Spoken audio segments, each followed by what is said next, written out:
ദൈവനാമത്തിന് മഹത്വമുണ്ടാകട്ടെ. ഇന്നത്തെ പ്രഭാത ധ്യാനത്തിനായി വിശുദ്ധ മത്തായിയുടെ സുവിശേഷം 24 അധ്യായം 1 മുതൽ 28 വരെയുള്ള വാക്യങ്ങൾ. ഇന്നത്തെ ധ്യാനം അവസാന കാലത്തെക്കുറിച്ചുള്ള മുന്നറിയിപ്പ് എന്നുള്ളതാണ്. യേശു ശിഷ്യന്മാരോട് പറയുന്നത്, യെരുശലേമിലെ മഹത്തായ ദേവാലയം പോലും ഒരു ദിവസം നശിച്ചു പോകും. മനുഷ്യൻ പണിയുന്ന വലിയ കാര്യങ്ങളെല്ലാം താൽക്കാലികമാണ്. ദൈവത്തേക്കാൾ വലിയ സുരക്ഷ മറ്റൊന്നിനില്ല. നമ്മുടെ വിശ്വാസം കെട്ടിടങ്ങളിലും സമ്പത്തിലുമല്ല, ദൈവത്തിൽ പൂർണ്ണമായിരിക്കണം. യേശു പറയുന്നു, എൻ്റെ നാമത്തിൽ പലരും വന്ന് ഞാനാണ് ക്രിസ്തു എന്ന് പറയും. അവസാന കാലത്ത് വലിയ ആത്മീയ വഞ്ചന ഉണ്ടാകും. നമ്മൾ കേൾക്കുന്ന ഓരോ ഉപദേശങ്ങളും ബൈബിളിൻ്റെ വെളിച്ചത്തിൽ പരിശോധിച്ച് ദൈവവചനത്തിൽ ഉറച്ച് നിൽക്കണം. ഇന്നത്തെ വേദഭാഗത്ത് യുദ്ധങ്ങളെക്കുറിച്ചും ക്ഷാമങ്ങളെക്കുറിച്ചും ഭൂകമ്പങ്ങൾ, പീഡനങ്ങൾ എന്നിവയെക്കുറിച്ചും യേശു പരാമർശിക്കുന്നുണ്ട്.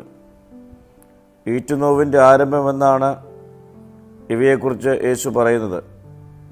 ലോകത്തിൽ പ്രശ്നങ്ങൾ വന്നാലും ദൈവത്തിൻ്റെ പദ്ധതി തുടരുന്നു.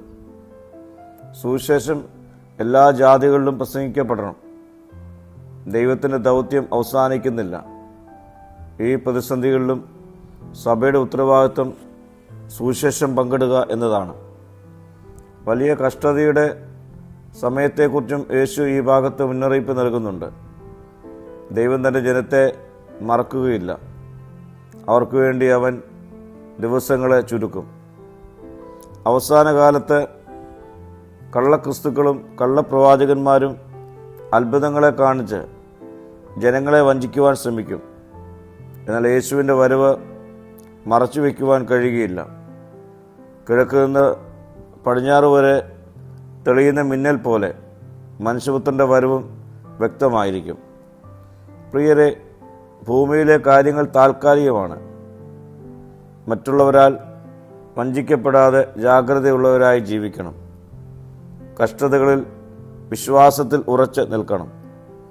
സുവിശേഷം ലോകത്തിൽ പങ്കിടുന്നവരാകണം. കർത്താവിൻ്റെ വരവിനായി ഒരുങ്ങി കാത്തിരിക്കണം. ഈ നോമ്പ് നാളുകളിൽ നമ്മുടെ ഒരുക്കത്തിൻ്റെ നാളുകളായി നമ്മെ തന്നെ നമുക്ക് രൂപപ്പെടുത്താം. പ്രാർത്ഥിക്കാം. കർത്താവെ, ഈ നാളുകളിൽ വഞ്ചിക്കപ്പെടാതെ, ഭയപ്പെടാതെ വിശ്വാസത്തിൽ നിലനിൽക്കുവാനുള്ള കൃപ നൽകണമേ. മഹത്വം നീ എടുക്കണം. യേശുവിൻ്റെ നാമത്തിൽ തന്നെ. ആമീൻ.